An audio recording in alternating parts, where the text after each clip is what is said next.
আন্তর্জাতিক রাজনীতির অস্থির আবহে ইরানের ওপর মার্কিন যুক্তরাষ্ট্র ও ইসরায়েলের সামরিক হামলার অভিযোগ ঘিরে ক্রমশ বাড়ছে উদ্বেগ। এই প্রেক্ষাপটে পোস্ট অফিস চৌমুহনী প্রদেশ কংগ্রেস ভবনের সামনে থেকে এক বিক্ষোভ কর্মসূচির আয়োজন করে দল। অবৈধ পারমাণবিক অস্ত্র ভান্ডারের অজুহাতে মার্কিন যুক্তরাষ্ট্র ও ইসরায়েল যৌথভাবে ইরানের উপর আক্রমণ চালিয়েছে। এই সামরিক পদক্ষেপের জেরে বহু সাধারণ নাগরিকের প্রাণহানি ঘটেছে। এখনো পর্যন্ত প্রায় ২৫০ শিশুর মৃতদেহ উদ্ধার করা হয়েছে, যাদের গড় আয়ু ৫ থেকে ৬ বছর।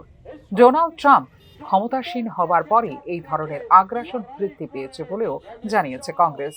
কোন সামরিক ক্ষেত্র যেখানে শিশুদের বোমা মেরে ধ্বংস করে দেওয়া হলো, এখন পর্যন্ত ২৫ শতাধিক শিশুর মৃতদেহ খুঁজে বের করা গেছে, যাদের গড় বয়স হচ্ছে ৫ থেকে ৬ বছর।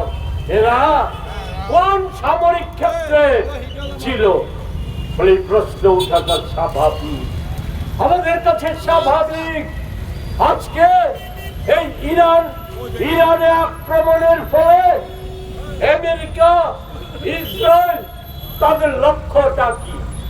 লক্ষ্যটা হচ্ছে এই সময়ে, বিশেষ করে ট্রাম্প ক্ষমতাসীন হওয়ার পর থেকে এটা প্রবণতা বেড়েছে।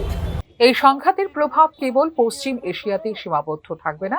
ইরানের জলপথ বা তেল রপ্তানি ব্যাহত হলে ভারতের জ্বালানি নিরাপত্তা ও অর্থনীতির ওপর তার সরাসরি প্রভাব পড়তে পারে। আমদানি নির্ভর জ্বালানি ব্যবস্থার কারণে মূল্য বৃদ্ধি ও মুদ্রাস্ফীতির আশঙ্কা তৈরি হবে বলেও মত প্রকাশ করেন বক্তারা। এক্ষেত্রে কেন্দ্রীয় সরকারের ভূমিকা নিয়েও প্রশ্ন তোলে কংগ্রেস।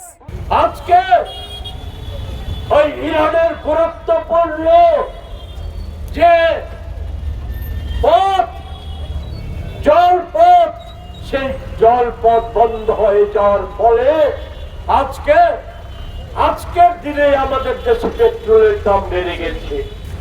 আর এ যদি বজায় থাকে, নাগালের বাইরে চলে যাবে, সংকটগ্রস্ত হয়ে পড়ে যাবে আমাদের দেশের অর্থনীতি, মানুষের অবস্থা দুর্বিষহ হয়ে যাবে।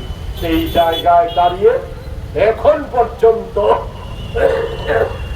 ভারত সরকারের ভাষ্য একেবারেই দুর্বল। অতীতে কোন সরকার, এমনকি অটল বিহারী বাজপেয়ীও এত দুর্বল ভাষ্য দেয়নি। আমি শ্রীমতী গান্ধী, পণ্ডিত নেহেরু, ওই রাজীব গান্ধী, আমাদের ডক্টর মনমোহন সিং, ওনাদের কথা বলতে চাই না। আমি তাদের দলেরই অটলজির ভাষ্য এতটা দুর্বল ছিল না। এর পেছনে দুটো কারণ আমরা জানি। একটা হচ্ছে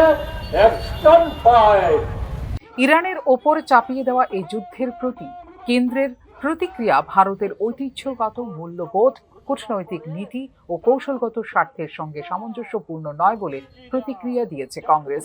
একই সঙ্গে নয়াদিল্লির পররাষ্ট্র নীতির সারবস্তু ও উপস্থাপনা উভয় ক্ষেত্রেই ভারতকে চরম মূল্য দিতে হচ্ছে বলেও অভিযোগ করে কংগ্রেস। ফিউরো রিপোর্ট, নিউজ নাও।